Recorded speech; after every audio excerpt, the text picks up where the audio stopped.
Andor Season 2, Episode 4 is here, and boom! Yeah, that's right, Gerrera is back and crazier than ever. And is that E.T. working for him? And Bix is still going through it from what happened to her in Season 1. And Ghorman has finally been officially introduced to the Star Wars universe, which will likely lead to more boom!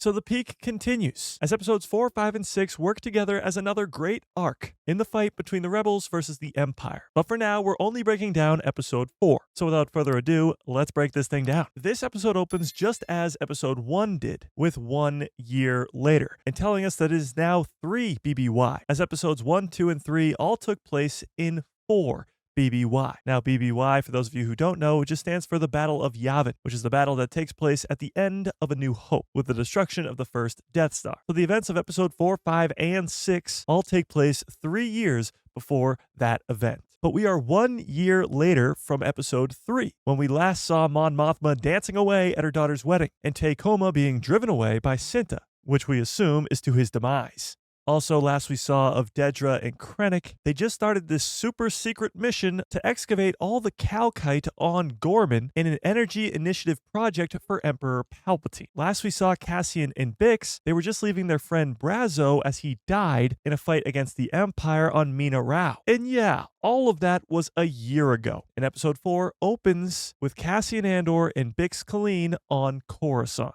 the main capital of the Empire, and we see Bix having yet another nightmare. She wakes up and grabs a blaster, and as she walks into the other room, she sees Dr. Gorst having killed a man in this chair. Now, I don't know how you could forget, but if you did, in Season 1, Dr. Gorst is the one who tortures Bix on Ferrix, trying to get information about Cassian and Luthen, and she is still pretty messed up from that event. And this random guy in the chair is a man that Cassian just murdered on their last mission. So in the last year, since leaving Brazo dead on Mina Rao, Bix and Cassian are now doing missions for Luthen, or the rebellion. And we piece together quickly here in this 4th episode that on their last mission, Cassian killed a man. And while Bix is not okay with that, although Cassian has murdered multiple people already through the course of Season 1, Bix has not. And this is really her first encounter with all this, which leads to this random guy who Cassian murdered on their last mission to be involved with her nightmare. As Bix points the blaster at Dr. Gorst, Cassian comes up behind her and wakes her up from her nightmare. Cassian remarks that it's been a while since this happened, which Bix responds with it's only when she relaxes. They found some sort of new home here on Coruscant. It's pretty wild. The guy that Dedra is looking for the most, Cassian Andor, is on the same planet as she is, right under her nose, and she can't see it. But Bix begins to talk about how this is their new home, and they need to make it look like that, as we zoom out to see that they are truly on Coruscant.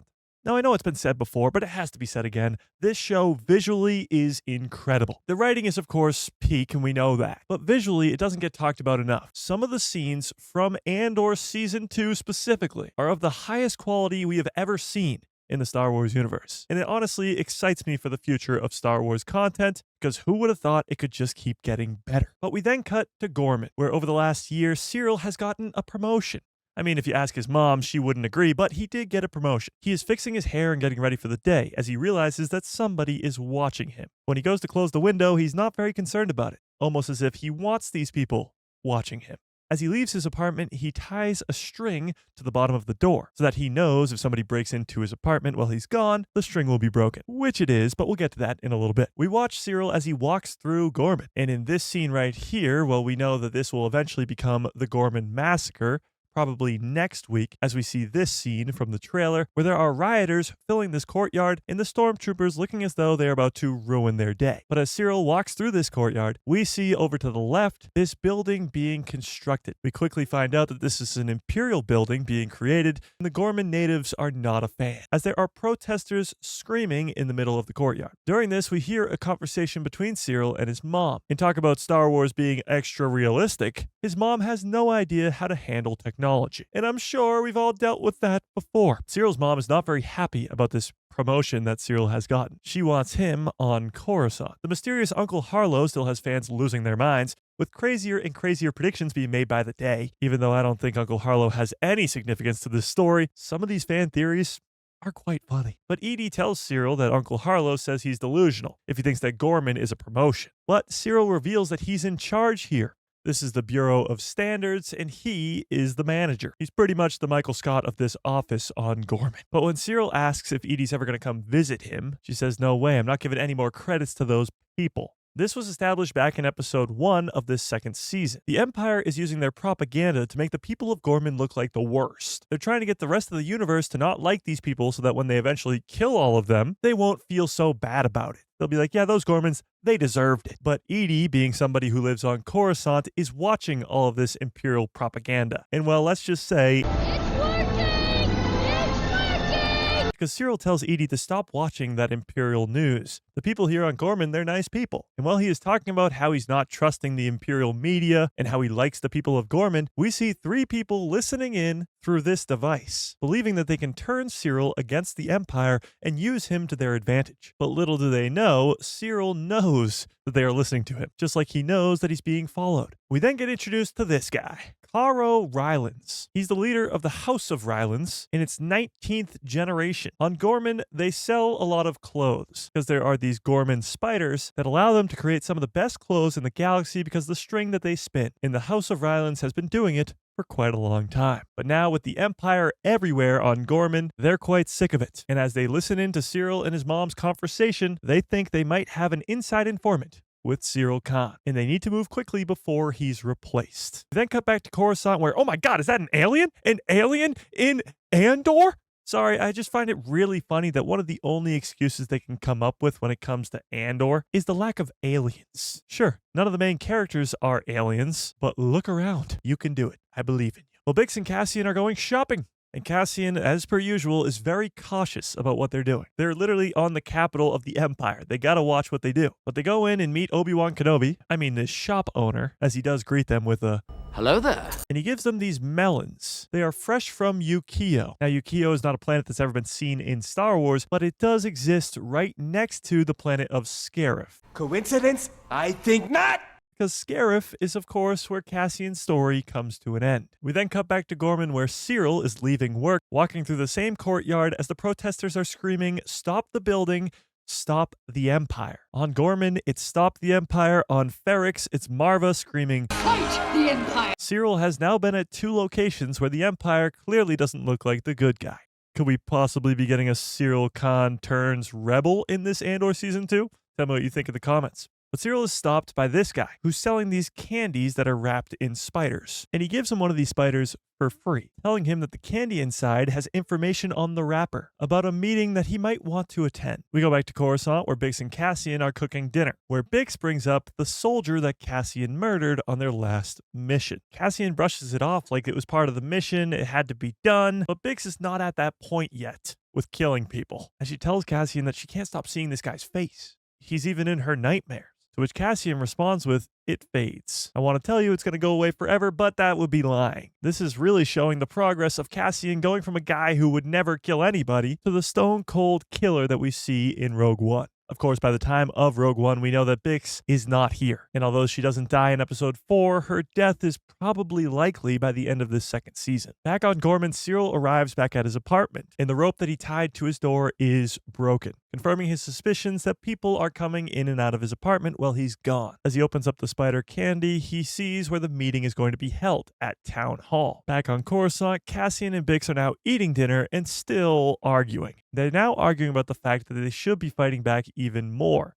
Cassian is trying to protect Bix, but she doesn't need protecting. As she says, "I'm not Marva, I'm not your sister. I can handle myself." This is the first mention of Cassian's sister since season 1. And in season 1, it was a big deal because he was looking for his sister for the entirety of the first 3 episodes. Now, the whole sister arc with Cassian was never resolved. So tell me in the comments, do you think he will ever find his sister again, or is she truly gone? But Bix says, "If I'm giving up everything, I want to win. We have to win." And little does she know, Bix and Cassian technically give up everything for the rebellion, as we at least know Cassian dies for the rebellion and Bix probably will too. Back on Ghorman, Syril goes back to work in the middle of the night. He needs to contact Dedra back on Coruscant. But when he enters this safe room, we see something very familiar from one of the Andor trailers. This is the same room where Dedra is presumably getting force choked by Darth Vader, or maybe having a panic attack, whatever theory you like more. This is the same room, confirming that yes, Dedra will be on Ghorman next week. And maybe Vader will be there too? Probably not, but tell me in the comments. In this conversation, we learn that Syril wants to be getting followed. He wants this rebellion on Ghorman, the Ghorman Front, what they're calling it, to think that he distrusts the Empire, so that the Empire can have a rebellion growing on Ghorman, and when they kill that rebellion, they can have a reason for killing all these innocent people. And really, mining all the calcite out of this planet that they can get, and possibly destroying the planet in the process. So Dedra is really the mastermind behind this whole plan. We then cut to the next day on Coruscant in the ISB headquarters, where we see Supervisor Hirt. This guy got a big promotion because 2 years ago in Season 1, he was working for Dedra, and now he sits at the same table. He has also been put in charge of Axis. This is the project that Dedra was working on for over a year, and Axis is the code name that the Empire has given to Luthen because they don't know who he is, which is pretty crazy because he's right under their nose. But there's a big problem. The last 10 days, they've been arresting all these people because over 75 pieces of Imperial equipment have been stolen. And they believe that there's some connection here to Axis. But all of these arrests are doing nothing. So Lonnie chimes in and says that we're arresting too many people. Now, Lonnie was introduced in Season 1, and he is the inside informant for Luthen in the ISB.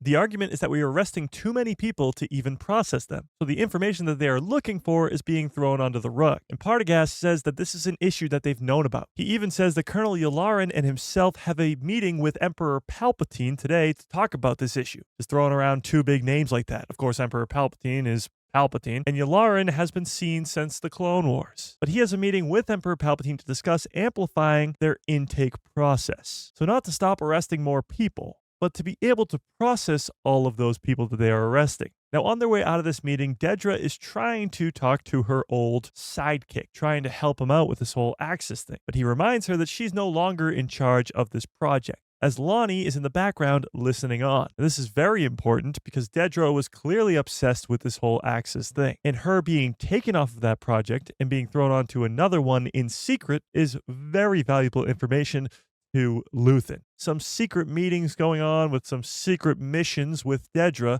in the Empire is pretty damn important to the rebellion. We then get this montage of Mon Mothma trying to get votes in the Senate. She's talking to all these different senators about the PORD. This PORD thing was introduced in Season 1. It's actually why Cassian gets put into the prison on Narkina 5. The Empire is now arresting more people and giving them way worse sentencing. We overhear Mon Mothma talking about how arrests are up over 18% on certain planets. And on Ghorman, it's far worse. But we even get a little bit of information about how people view Ghorman, as one senator tells her she probably shouldn't be bringing up Ghorman at this point. The rest of the galaxy seems to already hate these people. So although the Empire slaughtering a bunch of innocent Ghormans might seem like a win for the rebellion, it's not going to look that way to the rest of the galaxy. We get another meeting between Luthen and Lonnie. The last time these two met, we got one of the greatest monologues ever, where Luthen explains that he gives everything to the rebellion. But in this conversation, Lonnie informs him that Dedra is no longer on the Axis case, and that something weird is going on with Ghorman, because this is a very well-kept secret. And back on Ghorman, we get to see this meeting at Town Hall, as all of these citizens of Ghorman have gathered together to voice their disapproval of what's going on with the Empire, as they all believe that the Empire is building some sort of military base on their planet, and they don't want that to continue. During all these very passionate speeches, we see Syril walk in the room and watch on. Although they aren't speaking the basic or English that is spoken around the galaxy, Syril gets the message. These people are very upset with the Empire being there. He is brought there by this group of rebels, the Ghorman Front, to help out. One of the old women that starts talking, he's talking about the Tarkin Massacre. She lost her family in this event. And there's a memorial for the Tarkin Massacre in the middle of that courtyard that Syril walks through every day. But Syril is confronted in the crowd by these rebels. And after the meeting is over, he is introduced to Karo, the leader of this rebellion. Karo reveals to Syril that they are making some sort of appeal to the Empire to stop the construction of what they think is an Imperial armory, even though the Empire is denying that. He tells Syril that there's no law against seeking Imperial counsel, and he tells him that they are trying to get the floor plans for this new supposed annex that the Empire is building. And while Syril is sort of contemplating this, Corin Rylance reveals what the Tarkin massacre was.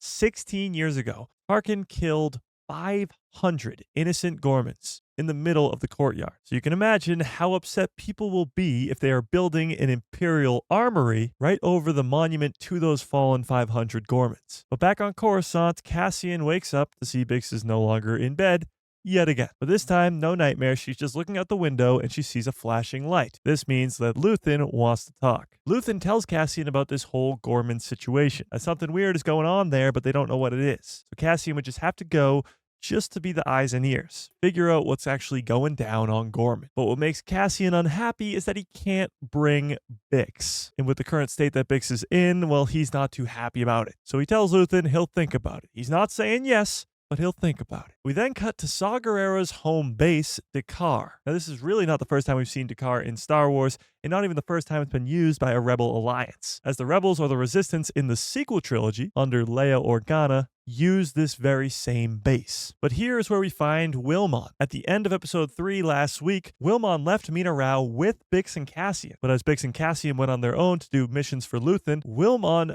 also went on to do missions for Luthen, but this mission has kept him quite occupied with Saw Gerrera, as he is making this contraption to be able to steal Rhydonium. Now, Rhydonium is a fuel for starships, and it is highly explosive. If it's exposed to skin, it could burn your skin off. If you inhale rhodium, the fumes could even damage your vocal cords. That is most likely why Saw Gerrera talks the way he does. And also, being exposed to too much of it can lead to brain damage, which might even explain why Saw Gerrera is as crazy as he is. But Wilmon reveals this crazy thing that he was working on to be able to steal the Rhydonium, and it is very hard to work. It has 8 different variations that all need to be calibrated at the same time. As Saw Gerrera tells his people what this means for them, they can steal all the fuel that they could ever possibly imagine. We see this one specific character, and I got a crazy theory. Doesn't this guy look familiar? Now, before you say I'm too crazy, just hear me out. This looks like E.T. Now, E.T. is created by Steven Spielberg, and Steven Spielberg and George Lucas are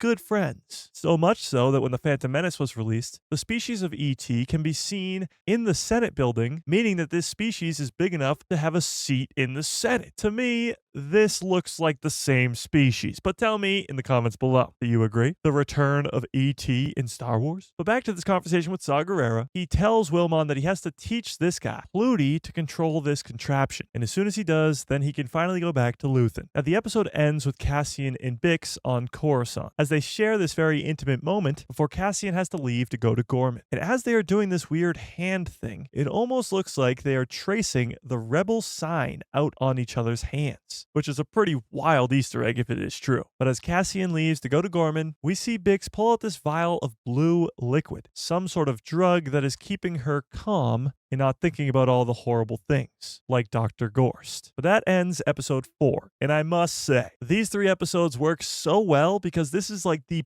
perfect setup for what eventually happens in episode 6. All the stuff with Saw Gerrera is great, setting up Syril on Ghorman with this whole rebel cause growing up on this planet, and this being a year after Brazo has died, seeing Cassian and Bix and how they are dealing with being rebels. This episode continues the great stretch that we've been on with this Andor series. I give it an 8.9 out of 10, and that score would probably be brought up even more if you put into account the next 2 episodes that follow it. But as you're watching this video, I am currently either still making the episode 5 breakdown or it's already out. So tell me in the comments below, what did you think of episode 4? Rate it on a scale of 1 to 10. And if you haven't watched the breakdowns for the first 3 episodes, there's a lot of things that you might have missed. But that's okay because I broke it all down in this video right here.